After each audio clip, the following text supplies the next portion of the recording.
కొంతమంది కుట్ర చేసి హత్య చేశారు అని ఇప్పటివరకు కూడా పాస్టర్ అజయ్ బాబు గొంతు రేస్ చేసి మాట్లాడటం జరిగింది. మొట్టమొదట ఇప్పుడు ప్రవీణ్ పగడాల మరణం గురించి చూస్తే ఈ హత్య అనడానికి ఒక్క ఆధారం చూపించారు. ఆ యాక్సిడెంట్ అయిన ప్లేస్ లో ఏ వాహనం కూడా ఆయన వాహనానికి తగల, తనంతటి తనే రోడ్డు పక్కన స్కిడ్ అయిపోయింది. ఇవన్నీ చూస్తుంటే ఇదంతా కూడా ప్రమాదంగానే జరిగింది. ప్రవీణ్ పగడాల గారికి బైక్ మీద కూర్చున్నప్పుడు కింద కాళ్ళు పెడితే బ్యాలెన్స్ ఆపడానికి కాళ్ళు అందవు, కానీ ఈ వ్యక్తి హైట్ వ్యక్తి అని ఇక్కడ సీసీ ఫుటేజ్ అంతా కూడా ఫేక్ సీసీ ఫుటేజ్ అంతా క్రియేట్ చేశారు అని చెప్పేసి అంటారు. మరి ఒరిజినల్ వాళ్ళు తెమ్మనండి. ఈ హిందూ ముస్లిం క్రైస్తవుల మధ్య ఎందుకు ఈ మత కలహాలు, ఎందుకు ఇప్పుడు ఈ టైంలోనే వీళ్ళు ఇలా, మిగతా క్రైస్తవులు మాత్రం చాలా ఈ విషయం పైన స్పందిస్తూ ఉన్నారు. అదే ఊళ్ళో పెళ్లికి కుక్కల హడావిడంటారు కదా. సువార్త చెప్పేటప్పుడు కూడా అందరికీ చెప్పారు కదా, మద్యపానం సేవించడం నిషేధం, అది మన క్రైస్తవులు అలా చేయకూడదు అని చెప్పిన ఒక పాస్టరు మద్యం ఎలా సేవిస్తారనుకో. ఎంతమంది క్రైస్తవులు తాగుతారో వాళ్ళ ఆత్మసాక్షి తెలుసు, ఎంతమంది పాస్టర్లు తాగుతారో వాళ్ళ ఆత్మసాక్షి తెలుసు. అంటే మొత్తానికి హిందుత్వాన్ని చెడ్డదారి పట్టించేసి హిందువులందరినీ వాళ్ళ దాంట్లోకి, క్రైస్తవుల దాంట్లోకి మార్చుకుంటున్నారు బలవంతాన్ని అంటారా? బలవంతంగానే కాదు, యాదృచ్ఛికంగా మీ సమస్య పరిష్కారం అయిందా వాళ్ళ ఖాతాలో వేసుకుంటారు. లేదా ఏపీ ప్రభుత్వం హస్తం కూడా ఉంది. నారా లోకేష్కి అండ్ నారా చంద్రబాబు నాయుడు పీకకు కూడా ఉచ్చు బిగుసుకోబోతుంది. దాని ద్వారా తెలంగాణ వాళ్ళు బయటపడతారు అని అన్నారు. అంటే వీళ్ళందరూ పొలిటికల్ ఇంట్రెస్ట్తో వచ్చారు. నిజంగా హిందువులకి క్రిస్టియన్స్ అంటే పడదా, లేకపోతే క్రిస్టియన్స్లో కొంతమంది ఇలా ఉండే వాళ్ళంటే పడదా, ఏంటి అసలు? ఆ భావజాలం కరెక్ట్ కాదు. నా మతమే ప్రపంచం అంతా విస్తరించాలి, ఇక వేరే మతస్థులు ఎవరు ఉండకూడదు భూమి మీద, నా మతంలో ఉన్న. వెల్కమ్ టు హిట్ టీవీ, నేను మీ నిర్మల. ప్రస్తుతం మరి పగడాల ప్రవీణ్ మరణం కేసులో మాత్రము చాలా అంటే చాలా ట్విస్ట్లు ఏర్పడుతున్నాయని చెప్పొచ్చు. రోజుకు ఒక కొత్త మలుపు తిరుగుతుందని కూడా చెప్పొచ్చు. అసలు ఏంటి ఆయన మరణం వెనుక ఇన్ని సీసీ ఫుటేజ్లు వచ్చినా క్రిస్టియన్స్ ఓ పక్క నమ్మట్లేదు. అంటే హిందువుల మీద ముస్లింల మీద నిందలేస్తున్నారు అని హిందువులు ముస్లింలు అంటున్నారు. అందులో ఒకటి అజయ్ బాబు, పాస్టర్ అజయ్ బాబు ఈ పాయింట్ మీద చాలా రేస్ చేస్తూ కూడా ఎవరిని వదిలే ప్రసక్తే లేదు, వదిలిపెట్టం మేము, ప్రవీణ్ని మాత్రం ఖచ్చితంగా హత్య చేసి తీరారు అని చెప్పేసి చెప్తున్నారు. అంటే ఈ రోజున మరి అదే కోణంలో అజయ్ బాబు మాత్రం మరి ఈరోజు రిమాండ్లో ఉండడం కూడా జరిగింది. పోలీసులు అరెస్ట్ చేసి రిమాండ్కి తరలించారు, 7 రోజుల రిమాండ్ విధించారు. ఆయన జైలుకి వెళ్ళడానికి గల కారణాలు మరి ఇక్కడ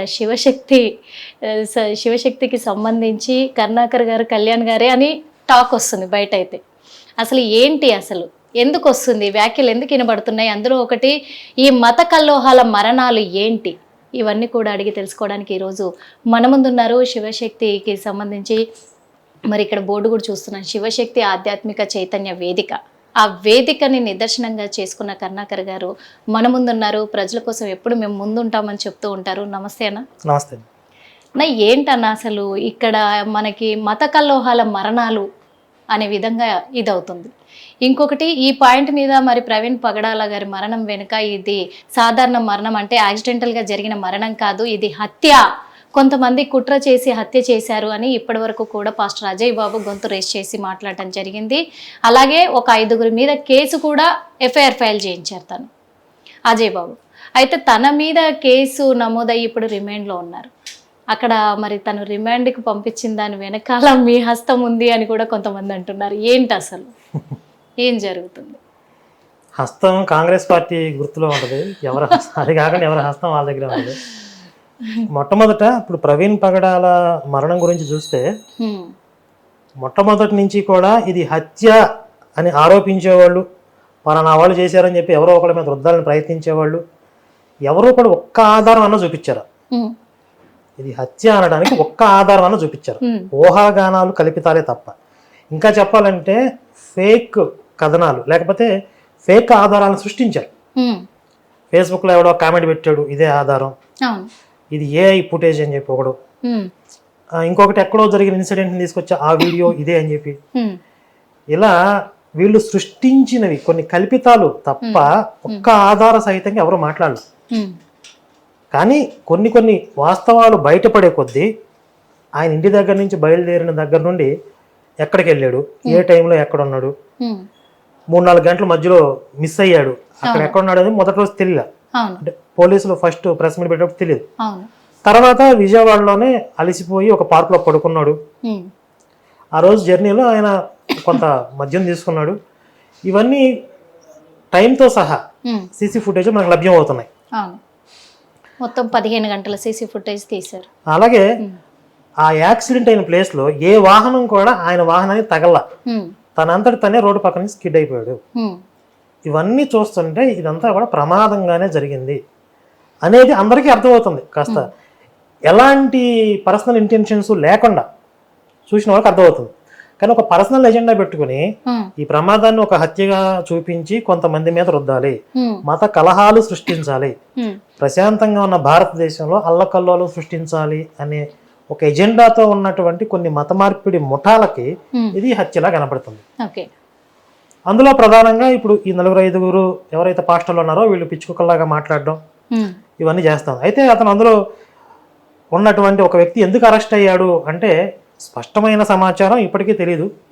ఒక సమాచారం ఏంటంటే ఇంకొక పాస్టర్ గారు పెట్టిన కేసులో ఇతను అరెస్ట్ అయ్యాడు. ఆయన పేరు జోసెఫ్ గారు కేసు ఫైల్ చేశారు. ఎందుకు? ఈయన నేను హిందూ దేవీ దేవతల విగ్రహాలే కాదు యేసు విగ్రహాలను కూడా పగలగొడతాను, మరియమ్మ విగ్రహాలను కూడా పగలగొడతాను అని ఒక ఇంటర్వ్యూలో మాట్లాడాడు. అది ఒకసారి నేను ప్లే చేస్తాను.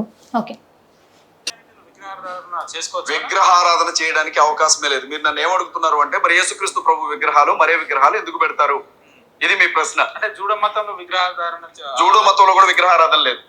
రోమన్ క్యాథలిక్స్ అలా విగ్రహారాధన చేస్తారు. వాళ్ళు ఏమంటారంటే మేము విగ్రహాన్ని పూజించట్లేదు కానీ విగ్రహ రూపంలో మేము నిలవబెట్టి ఆ దేవుని చూసుకుంటున్నామంటారు. అది చెల్లదు. అది కూడా అవాస్తవమే. రోమన్ క్యాథలిక్స్ ఏమనుకున్నా నాకు ఇబ్బంది లేదు. యేసుక్రీస్తు నేను చాలా సార్లు అడిగాను, విగ్రహారాధనే. యేసుక్రీస్తు ప్రభు విగ్రహం ఏదన్నా నాకు ఉండి ఇక్కడ పాల్గొడతాను. యేసుక్రీస్తు ప్రభు విగ్రహం ఏదన్నా ఉండి ఇక్కడ పాల్గొడతాను. నేను చాలా పెద్ద స్టేట్మెంట్ భలేవారే ఇవ్వండి ఇక్కడ పాల్గొడతాను. మరీ విగ్రహం ఏదన్నా ఉండి పాల్గొడతాను. నేను ఇక్కడ విగ్రహాలవి ఆత్మ ఉండగా వినండి బ్రదర్, దేవుడే ఉండగా నాకు మధ్యలో విగ్రహం ఎందుకు? ప్రతి చర్చ్ లో మీరు చూసే విగ్రహాలు ఎవరు? ఇప్పుడు నా చర్చిలో విగ్రహం ఉంటే మీరు నన్ను అడగాలి. మీరు నా చర్చికి రండి, మీ చర్చిలో ఈ విగ్రహం ఏంటి అని నన్ను చర్చికి వచ్చే వాళ్ళే నిజమైన క్రిస్టియన్లు అన్నది. విషయం గమనించండి. నేను ఒక విషయం చెప్తున్నాను. విన్నారు కదా, వీడికి ఏంది ఇంత పైత్యం ఏంది, ఇంత ఉన్మాదం ఏంది? భగవంతుణ్ణి విగ్రహమూర్తిగా చూసుకుని ఆరాధించే సంస్కృతులు సంప్రదాయాలు కొన్ని చోట్ల ఉన్నాయి. వీడు నమ్మిందే సత్యం, నేను ఆరాధించినట్లుగానే అందరూ ఆరాధించాలి, లేకపోతే వాళ్ళ విగ్రహాలు పగలగొడతారంటే ఇది టెర్రరిజమా కాదా? ఉగ్రవాదం అంటే ఇంతే కదా. ఖచ్చితంగా. మరి ఉగ్రవాదం ఎక్కడ ఉండాలి? జైల్లో ఉండాలా, బయట ఉండాలా? జైల్లోనే ఉండాలి. ఆ ఉద్దేశంతోనే ఇప్పుడు వెళ్ళారంటారా? మరి ఇందులో మా హస్తం ఏముంది? హిట్ టీవీ యాప్, ఇందులో short news, live news, entertainment shows, movies, digital magazines తో పాటు మీ జిల్లా వార్తలను కూడా ఫ్రీగా చూడొచ్చు. అంతేకాదు కేజీ నుంచి పీజీ వరకు విద్యార్థులకు స్కాలర్షిప్ కూడా అందిస్తున్నాం. ప్రతి వారం 10 మందికి లక్కీ డ్రా ద్వారా ఒక్కొక్కరికి 10,000 రూపాయలు అందిస్తున్నాం. ఇంకెందుకు ఆలస్యం, వెంటనే హిట్ టీవీ యాప్ ని డౌన్లోడ్ చేసుకుని ఫ్రీగా ఎంటర్టైన్మెంట్ పొందండి. Hit TV app. Hit TV app. Please download hit TV app. Hit TV app ని ఫ్రీగా డౌన్లోడ్ చేసుకుని ఎంజాయ్ చేయండి. మీకు నచ్చిన ఎంటర్టైన్మెంట్ కోసం హిట్ టీవీ యాప్ ని ఫ్రీగా డౌన్లోడ్ చేసుకుని ఎంజాయ్ చేయండి. హిట్ టీవీ యాప్ ని డౌన్లోడ్ చేసుకుని ఆస్వాదించండి, ఆశీర్వదించండి. ఇంతమంది సెలబ్రిటీలు హిట్ టీవీ యాప్ ని డౌన్లోడ్ చేసుకోండి అని చెప్తున్నారంటే ఎంత మంచి యాప్ ఆలోచించండి. అమెరికాలో చదవాలనుకునే వాళ్ళకి విశ్వసనీయమైన పేరు మన శౌర్య కన్సల్టెన్సీ. UK లో 1 year masters, UK లో 1 year masters, 2 years work permit up to 5 years visa. Contact Saurya Consultancy. Contact 89851 89851.